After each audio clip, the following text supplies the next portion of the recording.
하나님께서 주신 본문 말씀으로 빛으로 오신 예수님이라는 제목으로 말씀을 선포를 합니다. 오늘부터 이 성탄절까지 4주간을 대강절 또 대림절 이렇게 말을 합니다. 그 대강절 대림절 그 의미는 오심이에요. 오심인데 누가 오시냐 따라서 우리가 준비하는 것도 달라지지만 이 대강절은 가장 존귀하신 예수 그리스도의 오심을 준비하는 그 절기가 바로 대강절, 대림절 이렇게 말씀합니다. 그래서 예수님께서 그 오심에 있어서는 제가 여러 번 말씀드렸습니다. 3가지 의미가 있다. 그 오심에는 과거적인 뜻이 있고 현재적인 뜻이 있고 미래적인 뜻이 있다. 그렇게 제가 말씀드렸습니다. 예수님은 2024년 전 이미 동정녀 마리아의 몸을 빌어서 사람의 몸을 입으시고 이 세상에 오셨어요. 그래서 그 오신 목적을 분명히 말씀하고 있습니다. 마태복음 1장 21절에 아들을 낳으리니 이름을 예수로 하라. 이는 그가 자기 백성을 그들의 죄에서 구원할 자심이라 하니라. 이렇게 말씀하고 있습니다. 예수님께서 2024년 전에 이 세상에 아기 예수로 오신 것은 우리를 죄악에서 구원해 주시러 오신 거예요. 그래서 지금도 구원해 주십니다. 자, 예수님의 이 현재적인 의미가 있는데 오시면은 지금도 예수님을 구주로 영접하는 자의 마음속에 찾아오셔가지고 우리의 구세주가 되어 주십니다. 성경은 말씀하죠. 영접하는 자 곧 그 이름을 믿는 자들에게는 하나님의 자녀가 되는 권세를 주셨으니 그렇게 말씀하죠. 이는 혈통으로나 육적으로나 사람의 뜻으로 나지 않고 오직 하나님께로부터 난 자들이다. 이렇게 말씀을 하고 있습니다. 그래서 지금도 예수님을 구주로 영접하면 누구든지 구원해 주시는 하나님 아버지. 그래서 지금 아직까지 오시지 않았어요. 예수님 다시 오셔야 되는데 이게 또 오시면은 미래적인 의미가 있어요. 다시 오신다는 사실이죠.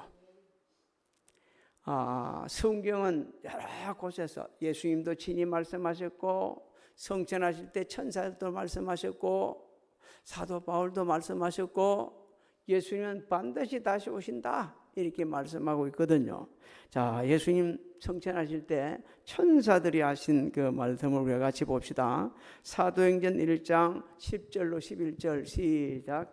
올라가실 때 제자들이 자세히 하늘을 쳐다보고 있는데 흰 옷 입은 2사람이 그들 곁에 서서 이르되 갈릴리 사람들아 어찌하여 서서 하늘을 쳐다보느냐. 너희 가운데서 하늘로 올려지신 이 예수는 하늘로 가심을 본 그대로 오시리라 하였느니라. 확신하십니까? 네, 확신해야 됩니다. 자, 그래서 우리는 이 12월 달 특히 성탄절 되기 전 4주기 동안 집중적으로 예수님 맞이할 준비하는 거예요. 과거에 오셨고 지금도 오시고 다시 오실 예수님을 맞이할 준비를 철저히 해야 됩니다. 성경은 그 준비하는 모습들을 잘 가르쳐 주셨죠. 우리 주님이 친히 가르쳐 주셨죠. 지혜로운 5처녀같이 2달란트 5달란트 받은 종같이 양의 무리에 속한 사람들같이 그렇게 잘 섬기면서 준비해야 된다 이렇게 말씀하고 있습니다. 이 본문 말씀은 예수님께서 공생에 기한 6월절을 절기에 예루살렘으로 가셔가지고 하신 말씀입니다. 이 말씀인데 그때 사실상 십자가 수단을 당하시기 위해 가신 거예요. 그래서 당시 예루살렘은 6월절 절기를 지키기 위해서 말씀에 의지해서 세계 곳곳에서 유대인들이 찾아와 가득하였습니다. 그 당시 예수님은 그 유대인들에게 오늘을 살아가는 우리들 오고 오는 세례 사람들에게 말씀을 하셨어요. 왜? 너가 나 믿어야 예수님을 믿어야 구원받는다. 그러면서 그 간절히 지금 초청을 하고 있죠. 그러면서 예수님이 오신 목적을 친히 다양하게 여러 모습으로 말씀해 주셨습니다. 44절부터 우리 46절을 한번 읽어볼까요? 시작. 예수께서 외쳐 이르시되 나를 믿는 자는 나를 믿는 것이 아니요 나를 보내신 이를 믿는 것이며 나를 보는 자는 나를 보내신 이를 믿는 것이니라. 나는 빛으로 세상에 왔나니 무릇 나를 믿는 자로 어둠에 거하지 않게 하려 함이로라. 아주 중요한 말씀하셨죠. 나를 믿는 자는 나를 믿는 것이 아니고 누구 믿어요?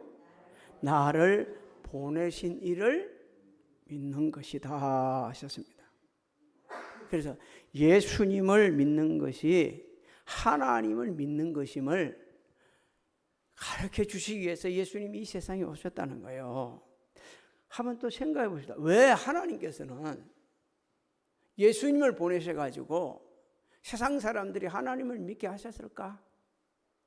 그 이유가 뭔가? 요한복음 5장 24절 25절에 분명히 밝히고 있습니다. 시작. 내가 진실로 진실로 너희에게 이르노니 내 말을 듣고 또 나 보내신 이를 믿는 자는 영생을 얻었고 그다음에 심판에 이르지 아니하나니 사망에서 생명으로 옮겼느니라. 진실로 진실로 너희에게 이르노니 죽은 자들이 하나님의 아들의 음성을 들을 때가 오나니 곧 이때라. 듣는 자는 살아나리라. 예수님을 보내셔서 하나님을 믿도록 하신 목적이 뭐라는 겁니까? 우리에게 뭘 주시기 위해서? 영생을 주시기 위해서. 영생. 그러니까 하나님께서는 우리는 심판받을 수밖에 없는 사람들이요. 그런데도 불구하고 하나님께서는 영생을 주시기 위해 가지고 예수님을 먼저 보내셔서 하나님을 믿게 하신 겁니다. 하나님을. 그 다음에 또 예수님이 말씀하시죠. 나를 보는 자는 나를 보내신 이를 보는 것이다. 이렇게 말씀을 하셨어요. 자, 예수님께서는 하나님을 보여주시기 위해서 이 세상에 오셨다는 겁니다. 그래서 사람들이 얘기합니다. 하나님 보면 하나님 믿겠다. 예수님 보면 예수님 믿겠다. 성령님 보면 성령님 믿겠다. 근데 그 당시 사람들에게는요, 하나님께 아주 특별한 은혜를 베푸신 거예요. 예수님을 보내주셔가지고 누가 계신다고? 하나님이 계신다는 사실을 하나님 보게 해주는 거예요. 한마디로 보면 예수님이 이렇게 말씀하십니다. 자신은 하나님을 보여주시기 위해서 이 세상에 오셨다. 이렇게 말씀하시는 겁니다. 또 당시 사람들에게 이렇게 말씀하는 거예요. 예수님을 자세히 살펴보고 있으면 누구를 봐요? 하나님을 보게 된다는 겁니다. 왜 그럴까요? 예수님께서 하시는 일이 하나님께서만 하실 수 있는 일이었어요. 물이 변하여 병든 자를 고쳐주시고 죽은 나사로를, 이거 누가 하시는 일이요?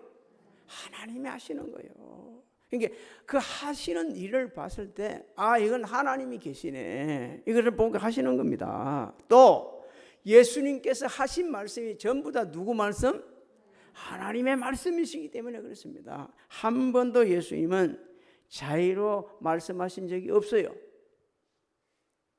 하나님께서 주신 말씀을 다 하신 겁니다. 그래서 예수님께서는 사람의 몸을 입으시고 오신 하나님 자신이라는 것을 우리에게 읽게 해주시는 거죠. 요한복음 10장 36절로 38절을 한번 읽어볼까요? 시작. 하물며 아버지께서 거룩하게 하사 세상에 보내신 자가 나는 하나님의 아들이라 하는 것으로 너희가 어찌 신성모독이라 하느냐. 만일 내가 내 아버지의 일을 행하지 아니하거든 나를 믿지 말려니와 내가 행하거든 나를 믿지 아니할지라도 그 이름 믿으라. 그러면 너희가 아버지께서 내 안에 계시고 내가 아버지 안에 있음을 깨달아 알리라 하시니. 그때 저렇게 주님이 말씀하시니까 유대인들은, 그 유대 당국자들, 특히 종교 지도자들이 너 신성모독하는 거다. 당시 신성모독은 그 자리에서 죽어야 돼요. 근데 주님이 진짜 말씀하셔도 못 알아듣는 거예요. 지금도 마찬가지입니다. 예수님을 믿게 되지면 하나님을 믿게 되집니다. 예. 예수님과 자꾸 깊은 교제를 하게 되면 하나님이 계시는 것을 믿게 되져요. 보게 되져요. 그러면서 예수님은 또 말씀하셨죠. 나는 빛으로 세상에 왔다. 무릇 나를 믿는 자는 어두움에 거하지 않게 하기 위해서 이 세상에 오셨다. 이리 말씀합니다. 그래서 예수님 자신은 누구시라고요? 생명의 빛이 되신다. 또 예수님이 오신 목적은 죄악의 어둠에서 소망 없이 살아가는 그 사람들에게 영생의 소망, 영원한 생명을 주시기 위해서, 또 구세주가 되시기 위해서 이 세상에 오셨다. 이렇게 말씀하시는 겁니다. 그래서 예수를 믿게 되어지면 죄악의 어둠에서 벗어납니다. 할렐루야. 그 은혜를 베푸시기 위해서 오셨다는 거예요. 그래서 예수님께서 계속해서 군중들에게 선포하신 말씀이 있습니다. 요한복음 8장 12절을 한번 읽어볼까요? 시작. 예수께서 또 말씀하여 이르시되 나는 세상의 빛이니 나를 따르는 자는 어둠에 다니지 아니하고 생명의 빛을 얻으리라. 할렐루야. 하나님께서 오늘 주신 말씀을 우리는 다시 한번 마음에 새겨야 됩니다. 예수님 자신을 통해 모든 사람들이 하나님을 믿고 하나님을 보게 하고 하나님께 주신 말씀을 믿게 되지면 어둠, 죄악의 어둠에서 벗어나서 영생을 얻는 이 은혜를 베푸시기 위해서 주님이 이 세상에 오신 겁니다. 그래서 성경은 말씀하고 있죠.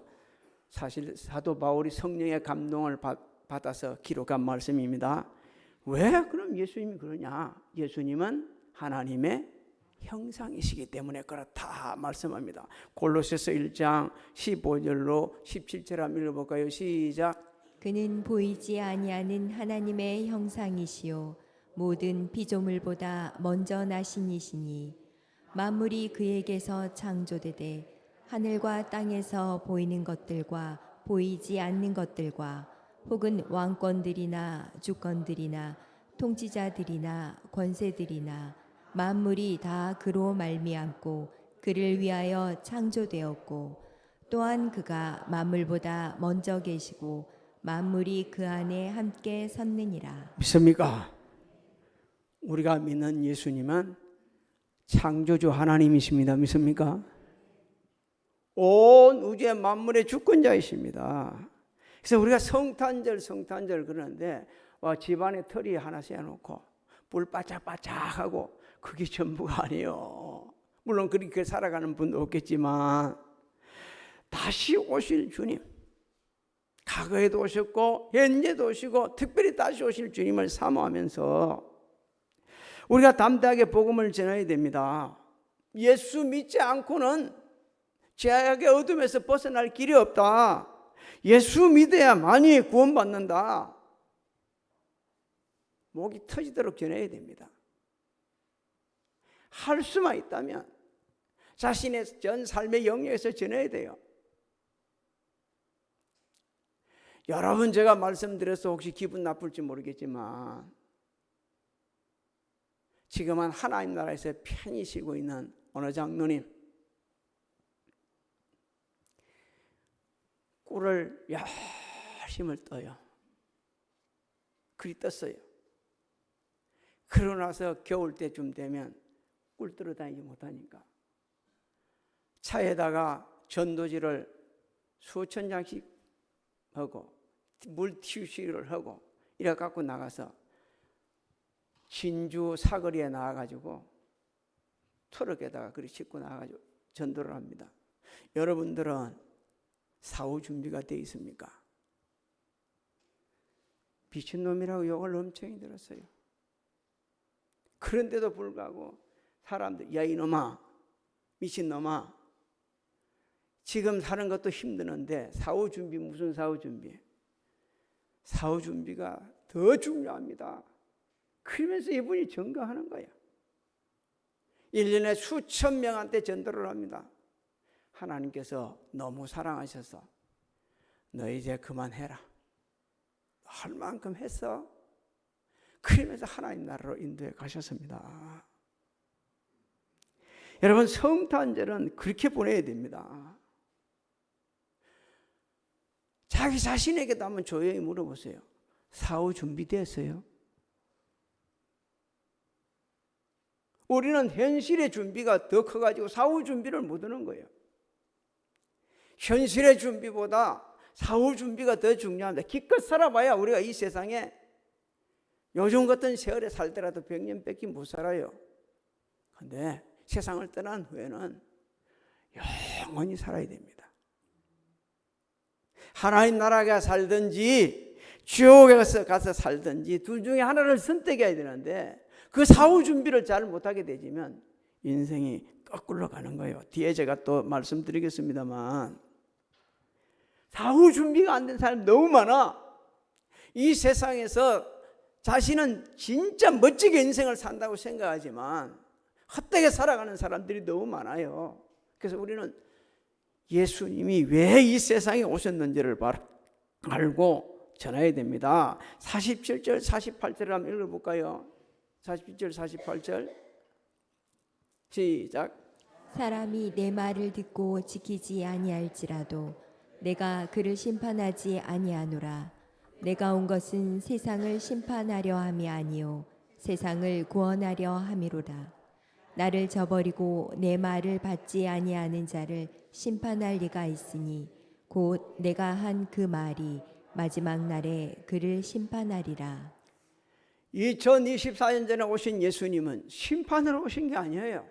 구원으로 오셨습니다. 하지만 다시 오실 예수님은 심판으로 오시는 거예요. 그래서 지금 우리에게 꼭 필요한 게 있다면 지금 예수 믿어야 된다고. 이 세상 떠나기 전에 예수 믿어야 된다고. 미적미적하다면 예수 믿지 못하고 그냥 지옥 가서 죽을 고통을 당한다고 우리는 말씀해야 됩니다. 하나님이 명령하신 대로 예수님은 사람 몸을 입으시고 하늘의 모든 영광을 버리시고 사람 몸을 입으시고 오셔서 어둠에서 방황하는 자들에게, 자기 기분대로 사는 자들에게, 자신이 지금 어디서 왔다 어디로 갈지도 모르는 그들에게 영원한 생명을 주시고 하나님 나라로 인도하시기 위해서 오셔서 죽으시기까지 복종하신 분이십니다. 49절로 50절도 읽어 한번 보실까요? 시작. 내가 내 자의로 말한 것이 아니요 나를 보내신 아버지께서 내가 말할 것과 이를 것을 친히 명령하여 주셨으니 나는 그의 명령이 영생인 줄 아노라. 그러므로 내가 이르는 것은 내 아버지께서 내게 말씀하신 그대로니라 하시니라. 할렐루야. 하나님께서 말씀하신 그대로를 갖다가 말씀하신 우리 주님, 왜 그렇다 합니까?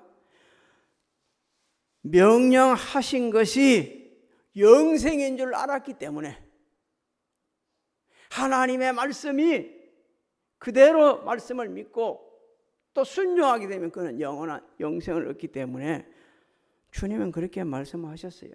바꿔 말씀드리면 하나님께서는 모든 사람이 구원을 받고 진리를 아는 데 이르기를 원하셨기 때문입니다. 모든 사람이 다 구원받기를 원하시기 때문에 구약시대에도 하나님께서는 죄인들을 심판하는 것을 기뻐하시지 않으셨어요. 회개하면 어쩌든지 구원해 주시려고 하셨어요. 에스겔 선지자는 유다가 2번이나 바빌론의 침공을 받아가지고 그리고 포로로 잡혀가서 그 사람들과 함께 그발 강가에서 같이 살면서 하나님이 주신 말씀을 선포했어요. 지금이라도 늦지 않으니까, 지금이라도 늦지 않으니까 말씀대로 순종해서 바빌론과 싸우지 말고 화목하게 되지면 무참하게 멸망 안 당한다. 근데 그때 바빌론 포로에 잡혀 있는 사람들조차도 거짓 선지자의 말에 쏘아가지고 아니야, 1년만 아니면 한 1년 2년 있으면 고국으로 돌아가는데 뭐 그렇게 할 필요가 있냐? 근데 하나님의 말씀을 듣지 않았습니다. 에스겔 선지자를 통해 하나님께 말씀하게 하셨죠. 에스겔서 33장 11절을 한번 읽어볼까요? 시작. 너는 그들에게 말하라. 주 여호와의 말씀이니라. 나의 삶을 두고 맹세하노니 나는 악인이 죽는 것을 기뻐하지 아니하고 악인이 그의 길에서 돌이켜 떠나 사는 것을 기뻐하노라. 이스라엘 족속아 돌이키고 돌이키라. 너희 악한 길에서 떠나라. 어찌 죽고자 하느냐 하셨다 하라. 사랑하는 성도 여러분, 예수님께서는 공생의 기간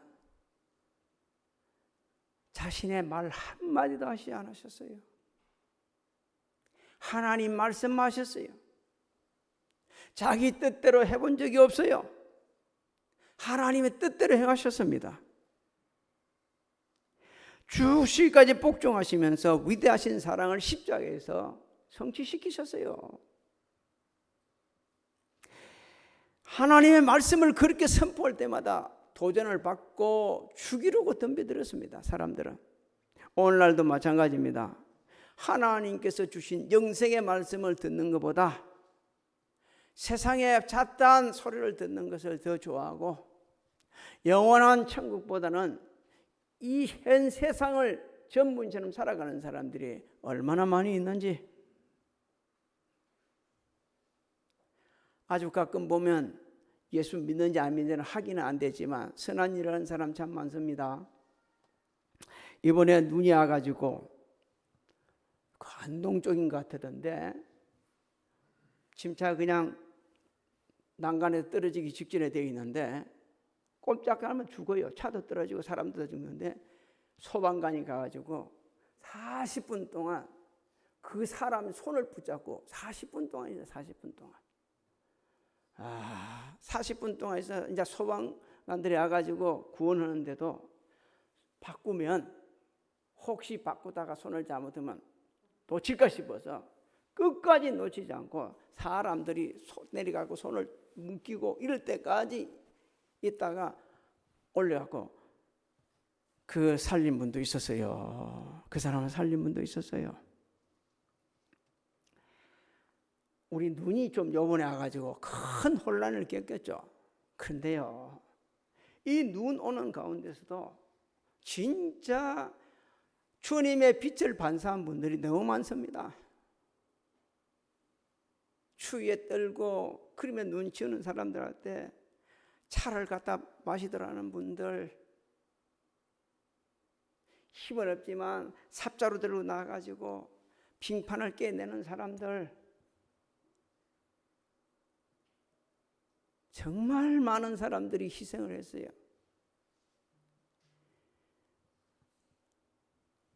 오늘 아침에 우리 여기 주차장은 눈이 너무 많이 쌓여갖고 어찌할 수가 없었어요. 제가 눈이 오는 날 2번을 치웠는데도 안 되겠다 해서 수도했어요. 그 다음 날 또 치웠는데도 안 되겠다 또 수도했어요. 안 되겠대. 너무 힘들더라고요. 그냥 몸살이 날 정도예요. 안 하다가. 근데 하나님께서 도와주셔가지고 제가 어떻게 하냐는데 오늘 아침에 도원이가 와가지고 눈 싹 밀어놨어요. 우리 박수 한번 쳐줍시다.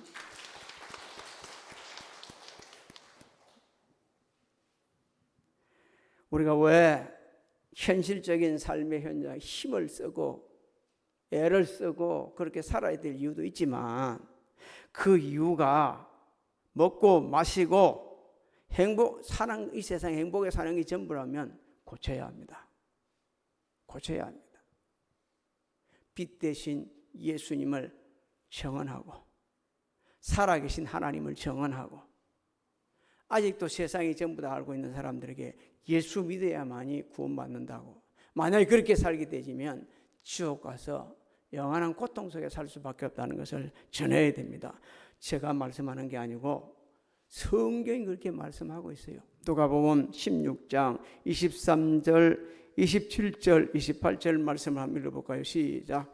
그가 음부에서 고통 중에 눈을 들어 멀리 아브라함과 그의 품에 있는 나사로를 보고 이르되 그러면 아버지여 구하노니 나사로를 내 아버지의 집에 보내소서. 내 형제 5이 있으니 그들에게 증언하게 하여 그들로 이 고통받는 곳에 오지 않게 하소서. 예수님께서는 우리를 갖다가 너희는 세상에 소금과 빛이라. 여러분 이거 바꾸지 마세요. 예수님이 분명히 우리에게 말씀하시면 너희는 세상에 소금이고 빛이라. 근데 세상 사람들이 바꿔버렸어요. 너희는 세상에 뭐라고요? 빛과 소금 이렇게 바꿔버렸어요. 아니요, 그렇게 바꾸면 안 됩니다. 예수님이 말씀하신데 우리는 세상에 소금이 되고 빛이 되어야 되는 거예요. 그게 순서가 많습니다.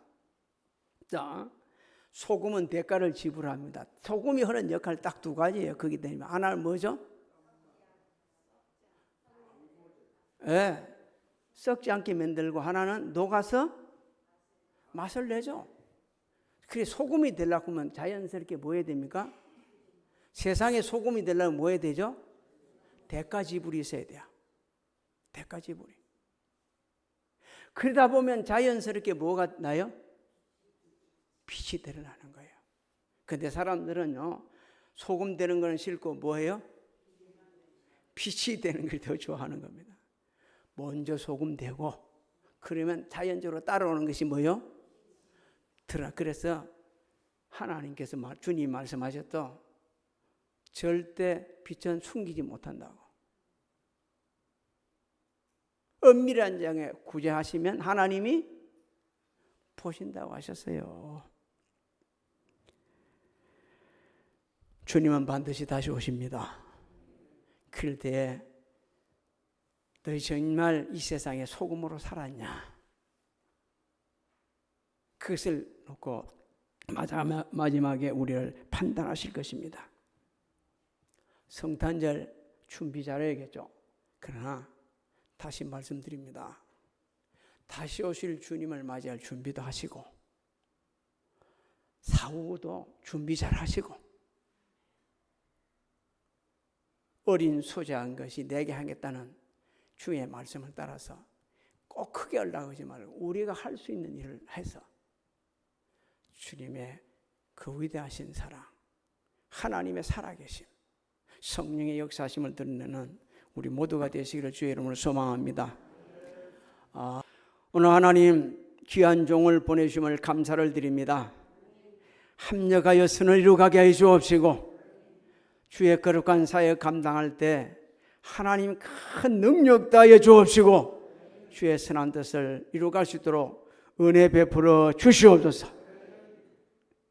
자신의 모든 것을 드리고 섬겼던 주님을 본받아 하나님 영화롭게 하는 길에 귀히 쓰임받는 우리 사랑하는 성도들을 축복하여 주옵시고 특별히 우리 신하지 집사님 기억하여 주셔서 자자손손 하나님을 영화롭게 하는 복된 길에 귀하게 쓰임받도록 은혜 베풀어 주옵소서. 지금은 우리 주 예수 그리스도의 은혜와 하나님 아버지의 만극하신 사랑하신가 성령님의 감화감동 교통의 역사하심이 교회에서 각자 위치에서 예배드리는 사랑하는 성도들 머리 위에와 가정, 직장, 사업장, 자녀들 진행하고 있는 일들 새해 계획에 우리 교회 대한민국에 지금으로부터 영원토록 함께 하실지어다.